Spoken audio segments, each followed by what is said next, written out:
اسلام سچا مذہب ہے، مسلمانوں کا کہنا ہے، عیسائی اپنے مذہب کو درست کہتے ہیں اور ایسے دیگر مذہب جی اس طرح ہی ہے۔ ہمیں کیسے دلائل سے مطمئن ہوں گے؟ دلائل سے آپ اس طرح مطمئن ہوں گے کہ بھائی بنیادی چیز تمام ریلیجن کی عقیدہ توحید ہے۔ آپ مجھے بتائیں عقیدہ توحید کامل کس ریلیجن میں ہے اس پلانٹ ارتھ پہ؟ تو صرف اسلام ہے۔ اگرچہ مسلمانوں میں بھی کلمہ گو مشرک ہیں، لیکن کروڑوں لوگ ایسے ہیں جو شرک نہیں بھی کرتے۔ ان کی توحید وہی ہے جو صحابہ کرام اور اہل بیت کی تھی، زیرو ٹالرنس۔ اس کا مطلب ہے اسلام کے ساتھ اللہ تعالیٰ کی غیبی تائید ہے کہ شرک سے یہ پاک۔ پھر اسلام وہ واحد دین ہے جو تمام پیغمبروں کو مانتا ہے۔ یہودیوں نے جیزس کرائسٹ کا انکار کر کے لعنت کمائی اور کرسچنز نے رسول اللہ کا انکار کر کے لعنت کمائی۔ ہم کیا کہتے ہیں؟ لا نفرق بین احد من رسلی۔ ہم ایمان لانے میں کسی نبی میں کوئی فرق نہیں۔ ہمارے نزدیک رسول اللہ کا انکار کرنے والا بھی اتنا ہی بڑا کافر ہے جتنا جیزس کرائسٹ یا موزس یا ابراہم کا انکار کرنے والا، یعنی حضرت موسیٰ علیہ السلام، عیسیٰ علیہ السلام اور ابراہیم علیہ السلام کا انکار کرنے والا۔ قرائن تو یہی بتا رہے ہیں۔ باقی ابھی ہمارے ایک بڑے قریبی دوست ہیں ابو یحییٰ صاحب، انہوں نے ایک ڈاکومنٹری بنائی ہے، الحمدللہ اس کی 2 ایک ساتھ ان کے آفیشیل یوٹیوب چینل انذار کے اوپر اپلوڈ ہو چکی ہیں۔ ہم نے اس کو شیئر بھی کروایا تھا اپنے اسٹوڈنٹ سے ریکویسٹ کر کے، مسلم ٹوڈے والے جو بھائی ہیں، پوری نیوز بھی چلائی تھی۔ اتنی محنت سے انہوں نے لاکھوں ڈالرز لگا کر، ہزاروں نہیں لاکھوں ڈالرز لگا کر وہ ڈاکومنٹری تیار کی ہے۔ دنیا کے کتنے ملکوں میں جا کے اس کو نیٹ فلکس کی کوالٹی کے مطابق بنایا تاکہ پوری دنیا میں وہ دیکھی جائے۔ انگلش ڈبنگ کے ساتھ بھی آ جائے گی، سب ٹائٹل کے ساتھ۔ فی الوقت وہ اردو میں ہے، اور ظاہر اردو کا مطلب ہے 40% مسلمان دیکھیں گے۔ انسان کی کہانی عہد الست سے شروع ہوئے ہیں کہ جب اللہ تعالیٰ نے روحوں سے عہد لیا۔ آج کی ینگ جنریشن جو کچھ پوچھتی ہے خدا کے بارے میں، خدا کے وجود کے بارے میں، دین کی اہمیت کے بارے میں سمجھتا ہوں اسلامک ہسٹری میں اتنا بڑا کام کسی شخص نے نہیں کیا، اور ڈاکومنٹری کی فارم میں۔ اس میں انہوں نے مختلف علماء کے کلپس بھی بیچ میں ڈالے ہیں، مجھ سے بھی ریکارڈنگ کر کے گئے تھے، مفتی طارق مسعود صاحب سے کی، جاوید غامدی صاحب سے کی، وہ بھی بیچ میں انہوں نے کلپ ڈالے ہوئے ہیں۔ بڑے احسن انداز میں انہوں نے وہ ڈاکومنٹری بنائی ہے۔ 2 قسطیں اس کی اپلوڈ ہو چکی ہیں۔ مجھے بڑا افسوس ہوا، پہلی قسط اپلوڈ ہوئی تو 2-3 دن گزر گئے، صرف 11,000 لوگوں نے دیکھی۔ پھر اللہ کے فضل سے اس کو شیئر کروایا، اس کی نیوز چلوائی، اب ماشاءاللہ پہلی قسط 50,000 کراس کر گئی ہے، ورنہ وہ تو رک گئی ہوئی تھی 11,000 پہ۔ لوگوں کو انٹرسٹ ہی نہیں۔ پھر تھم نیل بنوایا، ہمارے ایک دوست ہیں قاسم بھائی، ان سے ریکویسٹ کی کہ اس کا تھم نیل ذرا اٹریکٹیو بنائے۔ انذار کے نام سے ان کا چینل ہے، اس کو آپ سبسکرائب کریں۔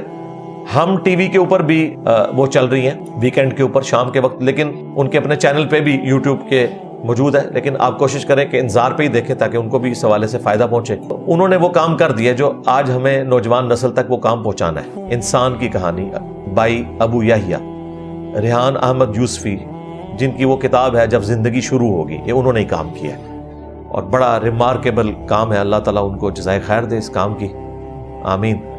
یعنی انہوں نے پوری امت کا قرض اتار دیا، اور میں سوچ رہا تھا اب یہ کام مولوی تو نہیں کر سکتے، نہیں کر سکتے، ان کی کمپیٹنسی نہیں ہے۔ بھائی جو انہوں نے بندے ہائر کیے ہوئے تھے نا اس کی ویڈیو فلمانے کے لیے، ٹی وی چینلز بھی بڑی مشکل سے اتنی پیمنٹ کے اوپر وہ بندے افورڈ کر سکتے ہیں۔ ہر کام انہوں نے اعلیٰ کوالٹی کا کیا ہے تاکہ کہیں کوئی جھول نہ رہے۔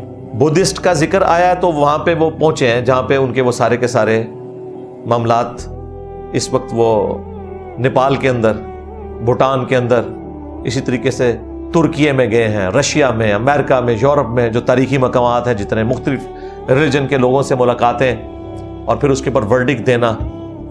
آپ صرف پہلی قسط دیکھ لیں گے نا ان کی تو آپ کو آئیڈیا ہو جائے گا۔ آلموسٹ میرا 30-35 منٹ کی قسط ہے ایک، کہ کتنا بڑا کام ہے۔ میں نے اپنے آفیشیل چینل سے بھی اس کو شیئر کروایا تھا۔ اس وقت نیکی کا کام یہ ہے کہ آپ اپنے واٹس ایپ گروپس میں اگر کوئی چیز شیئر کروانی ہے تو یہ کروائیں، ینگ بچوں کو اگر کوئی چیز دکھانی ہے تو یہ۔ میں نے رات ہی کو اپنے بچوں کو، اپنی بیوی کو باقاعدہ اس کا لنک بھیجا ہے کہ بھئی یہ دیکھو، بجائے ادھر ادھر اپنا ٹائم ضائع کرنے کے، کرکٹ دیکھنے کے۔ کرکٹ تو ویسے ہی دیکھنے جگہ نہیں رہا۔ یہ جو ان کی ڈاکومنٹری ہے انشاءاللہ تعالیٰ بقیہ کی ایک ساتھ بھی ایک ایک کر کے اپلوڈ ہوں گی، وہ ساری دیکھیں اور ایک قسط کو بار بار دیکھیں، آپ کو اچھا خاصا نالج ملے گا۔ اور بعض جملے انہوں نے اتنے کلاس کے بولے ہیں کہ اللہ تعالیٰ نے ان کی زبان سے جاری کی ہے، حقیقت بات ہے، شرح صدر ان پہ ہوئے، پورے کانسیپٹس کو انہوں نے ایک ایک جملے میں بند کر دیا ہے۔ اللہ نے لکھنے کی طاقت تو دی ہے، اسی لیے تو اللہ تعالیٰ نے ان کو اس حوالے سے اتنی مشہوری دی اپنی کتابوں کے ذریعے۔ اب انہوں نے ڈاکومنٹریز کا سلسلہ شروع کیا، اور یہی طریقہ ہے ایجوکیٹ کرنے کا ماڈرن ورلڈ میں لوگوں کو۔ کتابیں پڑھنے والے بہت کم ہیں۔ میں کیوں نہیں کتابیں لکھتا؟ ریسرچ پیپرز لکھے 4-4 صفحوں کے، کربلا والا 32 صفحوں پہ گیا، وہ بھی مولویوں کی وجہ سے، باقی 4-4 صفحے۔ لوگوں کے پاس ٹائم نہیں، اللہ کی کتاب نہیں لوگ پڑھتے، اتنا ٹائم نہیں ہے۔ اب ہم نے ڈاکومنٹری کی فارم میں چیزیں پہنچانی ہے، قرآن بھی پہنچانا ہے تو تلاوت اور ترجمہ آواز کے ساتھ، تاکہ لوگ ہینڈ فری لگائیں اور سن لیں، بجائے کہ وہ قرآن پاک مصحف کھول کے پڑھیں۔ بہت اچھی بات ہے، اگر نہیں پڑھنا چاہتے ٹھیک ہے، کام اپنا کرتے رہیں، مصحف سنتے رہیں، کوئی گناہ نہیں ہے، چاہے 4 آیتیں آپ سن لیں، کوئی مسئلہ نہیں ہے۔ وہ گناہ اس صورت میں جب آپ بیٹھے ہی صرف قرات سننے کے لیے تو پھر آپ پہ فتویٰ لگے گا۔ وَإِذَا قُرِئَ الْقُرْآنُ فَاسْتَمِعُوا لَهُ وَأَنصِتُوا، کہ جب قرآن کی تلاوت کی جائے تو خاموشی اختیار کرو اور متوجہ ہو کر سنو تاکہ اللہ تم پر رحم فرمائے۔ یہ اس صورت میں ہے جب آپ اس کے لیے بیٹھے ہیں۔ اگر آپ پیرلل میں اپنے کام کر رہے ہیں، گھر میں عورتیں اونچی آواز میں قرآن لگا لیں، اپنا کام کریں، ایک آیت بھی دل پہ اثر کر جاتی ہے۔ میرے ایک دوست جاننے والے وہ بتا رہے تھے، ان کی شاپ ہے UK میں، وہ کہتے ہیں کہ میں نے وہ انگلش ترجمے کے ساتھ مشاری راشد کی آواز میں اور انگلش ترجمہ ساتھ قرآن کی تلاوت لگائی ہوتی ہے ہلکی سی آواز میں۔ وہ کہتے ہیں کئی نان مسلم آتے ہیں نا تو بے اختیار ان کی آنکھوں سے آنسو شروع ہو جاتے ہیں۔ یہ حقیقت بات ہے۔ اور وہ جو انگلش میں جس طرح وہ اپلوڈ ہوئی بھی ہے نا، میں کہتا ہوں جی جس سے انگلش آتی ہے وہ انگلش میں ترجمہ سنے، وہ اردو سے بھی بہتر ہے، کیونکہ انگلش زیادہ قریب ہے عربی کے ایز کمپیئر ٹو اردو کے۔ ہی شی کا فرق انگلش میں بھی ہے، عربی میں بھی ہے، اردو میں کوئی نہیں ہے۔ اردو میں وہ جاتی ہے اور وہ جاتا ہے، جانے والا وہی ہے، لیکن عربی میں ایسا نہیں ہے، انگلش میں ایسا نہیں ہے۔ وہ بتا رہے تھے کہ کئی بار لوگوں نے کہا اس کو بند کریں، بڑی اسٹریٹ فارورڈ بات۔ جو لوگ بالکل دنیا کے ہو کے رہ گئے ہیں، انہیں جب آخرت کا ذکر اور پھر کانفیڈنس جو قرآن میں ہے، جب کوئی پہلی دفعہ سنتا ہے وہ ہل جاتا ہے۔ تو آپ سمجھ لیں قرآن کو اگر ڈاکومنٹری کی فارم میں فلمایا جا سکتا اس ماڈرن دور میں، اس دور کے تقاضوں کے مطابق ایک پڑھے لکھے طبقے تک بات پہنچائی جاتی تو وہ کام کر دیا انہوں نے۔ میں نے اس لیے اس کے نیچے کامنٹس کیے تھے کہ اسلامک ہسٹری میں اتنا بڑا کام کسی نے نہیں کیا فی الوقت۔ ہو سکتا ہے آنے والے وقت میں اس سے اگلا کوئی کام ہو جائے، اس وقت تو ہمارے علم میں جی کسی نے کام نہیں کیا۔ تو ہم نہیں کہتے آپ ان کو چندہ دیں، آپ کم از کم یہ سپورٹ کریں کہ اس ڈاکومنٹری کو دیکھیں، جو لاکھوں ڈالرز اس کے اوپر لگے ہیں اس کا فائدہ ینگ جنریشن تک پہنچے۔ آپ صرف اس کی پہلی قسط دیکھیں گے تو آپ کو آئیڈیا ہو جائے گا کہ یہ تو شاید کچھ اور ہے، اور مولویوں کو بھی بھیجیں، انہیں بھی پتا چلے کہ بھائی جو تم دین کے ٹھیکیدار بنے ہوئے ہو، دیکھو اس طرح بھی لوگ دین کی خدمت کر رہے ہیں اور خوف خدا رکھنے والے ہیں۔ میری تو ان سے 12 ملاقات بھی ہے، ٹرو جینٹل مین ہے، واقعی خوف خدا رکھنے والے ہیں، اللہ نے اتنا بڑا کام ان سے لیا۔ تو 2 قسطیں اس کی اپلوڈ ہو چکی ہیں، ایک ایک کر کے باقی بھی آئیں گی۔ سیزن 1 ابھی وہ اپلوڈ کر رہے ہیں۔ تو میں نے رات ہی کو میں نے صبر نہیں کیا، حالانکہ میں نے اپنا لیکچر تیار کرنا تھا، آج 4 کرنٹ افیئر تھے، تو میں رات کو وہ ڈاکومنٹری کی دوسری قسط دیکھ کے سویا ہوں، اور پھر صبح فجر کی نماز کے بعد میں نے یہ اپنے کرنٹ افیئر کے پوائنٹس لکھنا شروع کیے۔ تو وہ آپ پہلی 2 قسطیں انذار INZAAR، یہ ان کا آفیشیل چینل ہے، اس کے اوپر وہ اپلوڈ ہے، اور ماشاءاللہ غامدی صاحب بھی ان کو سپورٹ کرتے ہیں، غامدی سینٹر والوں نے بھی وہ اپلوڈ کی ہے، ہم ٹی وی والوں نے اپنے یوٹیوب چینل پہ بھی اپلوڈ کیا اسے۔ لیکن میں مشورہ دوں گا کہ پہلا حق ان کا ہے کہ ان کے چینل کو سبسکرائب کر کے ادھر سے ویڈیو دیکھیں اور اسی کو شیئر کروائیں، تاکہ چلیں جو مونیٹائزیشن سے ان کو نفع پہنچ سکتا ہے وہ پہنچے، اور جتنے لوگ دیکھیں گے وہ پھر اتنی یوٹیوب میں وہ ویڈیو اوپر آ جاتی ہے، اور لوگوں کو تعارف کروائیں اس کا۔ ظاہر ہے ان کا پلیٹ فارم اتنا بڑا نہیں تھا، تو اس لیے میں نے اپنے پلیٹ فارم سے اسے شیئر کروایا، مسلم ٹوڈے والے سے اس کی نیوز بنوائی، پھر باقاعدہ واٹس ایپ گروپس میں ہمارے تقریباً 12,000 سے زیادہ اسٹوڈنٹس ہیں جو اٹیچ ہیں، جو چلا رہے ہوتے ہیں، ادھر شیئر کروایا۔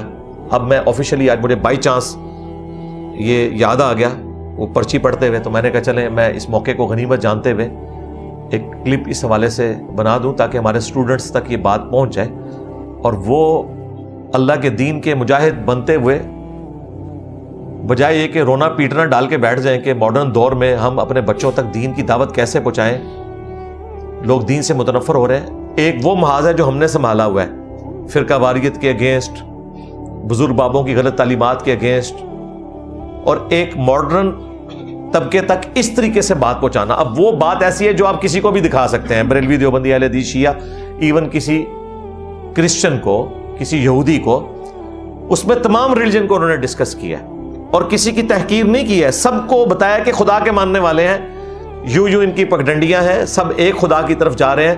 اور پھر ابراہیمک جو ریلیجن ہے، یعنی جیوز، کرسچنز اور مسلمز، حضرت ابراہیم علیہ السلام کو اللہ تعالیٰ نے کیوں چنا؟ پہلے بنو اسرائیل کو اور اب قیامت تک کے لیے بنو اسماعیل کو، اور باقی پوری دنیا نے حضرت ابراہیم علیہ السلام کو اور ان کے آخری فرزند نبوت کی لائن میں محمد رسول اللہ صلی اللہ علیہ وآلہ وسلم کو کیوں فالو کرنا ہے؟ ایک ایک چیز کا جواب میں کہتا ہوں جی، اچھے خاصے پڑھے لکھے بندے کو وہ ڈاکومنٹری روک کے جملوں کے اوپر تفکر کرنا پڑے گا۔ جو انہوں نے جملے بولے، وائس اوور جو ہوا ہے اس میں وہ خود بھی سامنے آتے ہیں، غامدی صاحب نے بولے، مفتی طارق مسعود صاحب نے بھی اچھی اس میں اپنی ان پٹ دی ہے، اور بلکہ مفتی صاحب سے تو انہوں نے پہلے ریکارڈنگ کی، پھر وہ جب ریکارڈنگ کے لیے گئے مفتی صاحب نے پوچھا آپ انجینئر صاحب کے پاس بھی جائیں گے؟ ان کا ہاں جی جائیں گے۔ تو مفتی صاحب نے کہا ٹھیک ہے، میرا سلام بھی کہنا ہے۔ اور مجھے بڑی خوشی، آپ دیکھیں یہ جیسچر کی بات ہے، مجھ سے جب انہوں نے پوچھا نا کہ یہ سلام تو انہوں نے بعد میں پہنچایا، انہوں نے مجھ سے ویسے کہا کہ آپ کے علاوہ اور کس کس کی گفتگو اس میں ڈالنی چاہیے، تو میں نے ان کو کہا آپ غامدی صاحب کو اور مفتی طارق مسعود صاحب کی گفتگو بھی ڈالیں۔ تو وہ آگے سے مسکرا پڑے، ان کا اچھا وہ تو ہم نے پہلے ہی ڈالی ہوئی ہے، اور وہاں سے تو ہم ہو کر آئے ہیں، اور کچھ ہم بعد میں جا کے ریکارڈنگ کریں گے۔ ابھی شاید اگلا سیزن 2 جب آئے گا وہ دوبارہ آئیں گے، ان کو پھر میں نے کہا تھا پھر میں آپ کو قلعہ روہتاس لے کے جاؤں گا، وہاں بیٹھ کے ریکارڈنگ کریں گے ذرا اوپن ایئر میں۔ اس وقت تو ہماری ڈاکومنٹری یہاں پہ ہی ہوئی تھی ریکارڈ، تو ویسے انہوں نے قلعہ روہتاس بھی کور کیا ہے، آیا صوفیہ اور پتہ نہیں کہاں سے ہو کے آئے ہیں، لیکن وہ لوگ تو کہہ رہے ہیں فضول خرچی کی ہے۔ پھر ان کو باقاعدہ اپروول ملی طیب اردگان کی طرف سے، باقاعدہ وہاں فوج ان کے ساتھ گئی نوح علیہ السلام کے مقامات کے اوپر اور باقی جگہوں پر ان کو اسپیشل اپروول ملی، اور وہ کہہ رہے ہیں کہ پچھلے 25-30 سالوں میں کسی کو اجازت نہیں تھی یہاں ویڈیو بنانے کی یا کیمرے سے، تو ڈرون بھی چلانے کی اجازت دی کہ یہ اس بڑے لیول کا کام ہے۔ میں اتنی ساری باتیں آپ کو بتا رہا ہوں، باقی تو اس کا تعارف تو آلریڈی وہ پہلی قسط میں ہوا ہے کہ وہ انہوں نے کیا کام کیا اور وہ کیا کرنے جا رہے ہیں، صرف اس لیے کہ آپ لوگوں کو ان کی کام کی اہمیت کا پتہ چلے، اور اس کو جذبے کے ساتھ آپ نے باقی لوگوں تک شیئر بھی کروانا ہے انشاءاللہ تعالی۔ ٹھیک ہے، السلام علیکم ورحمۃ اللہ۔ سب سے پہلی اور بڑی اپڈیٹ یہ ہے کہ آخرکار 1 سال کے لمبے انتظار کے بعد ریحان احمد یوسفی صاحب کی انسان کی کہانی کے نام سے ڈاکومنٹری فائنلی ریلیز ہو چکی ہے، جس کے حوالے سے انجینئر محمد علی مرزا صاحب نے یہ فرمایا تھا کہ مسلمانوں کی 1400 سالوں کی تاریخ میں اس لیول کی ڈاکومنٹری آج تک نہیں بنائی گئی، جو نہ صرف پروڈکشن کے لحاظ سے کروڑوں روپے لگا کر بنائی گئی، بلکہ اس ڈاکومنٹری میں تمام مسالک کے علماء کرام کو ایک پلیٹ فارم پر متحد کر دین اسلام کی دعوت دینے کا موقع دیا گیا، جو کہ سب سے قابل تحسین بات ہے، جن میں نمایاں نام انجینئر محمد علی مرزا صاحب، مفتی طارق مسعود صاحب کے ساتھ ساتھ جاوید احمد غامدی صاحب بھی شامل ہیں۔ اور یہ ڈاکومنٹری یوٹیوب کے ساتھ ساتھ پاکستان کے بڑے میڈیا چینل ہم ٹی وی پر رمضان کے مہینے میں ہر سیٹرڈے سنڈے کو شام 5:30 بجے نشر کی جائے گی۔ انسان کی کہانی کا آغاز عرض امانت سے ہوتا ہے۔ عرض امانت سے ہماری مراد وہ موقع ہے جب اللہ تعالیٰ نے اپنا تخلیقی منصوبہ تمام مخلوقات کے سامنے رکھا تھا۔ خدا کا تخلیقی منصوبہ یہ تھا کہ وہ اپنا اختیار اور اقتدار ایک محدود دائرے میں کسی مخلوق کو بطور امانت عارضی طور پر دیں گے اور خود غیب میں رہ کر اس کا امتحان لیں گے۔ شادی انسانی سماج کا سب سے اہم واقعہ ہے۔ یہ اس بات کا ایک مکمل اظہار ہے کہ انسان کس طرح اپنے اختیار کو استعمال کرتا ہے۔ میاں بیوی کا یہ رشتہ قائم کر کے انسان طے کر لیتے ہیں کہ وہ اپنی صنفی تقاضوں کی تسکین کے لیے اس رشتے سے باہر نہیں جائیں گے۔ یوں انسان اپنا اختیار استعمال کر کے اپنی خواہشات اور جذبات پر ایک روک لگا دیتے ہیں۔ انسان چاہیں تو اپنے اختیار کو استعمال کر کے اس کے برعکس معاملہ بھی کر سکتے ہیں۔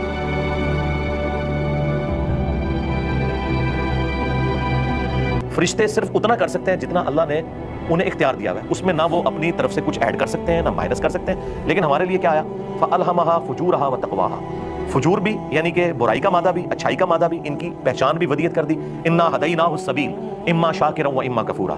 ہم نے ہدایت کا راستہ واضح کر دیا، خواہ ناشکری کی روش اختیار کرو خواہ شکر گزاری کی روش اختیار کرو. دنیا میں اختیار دیا گیا.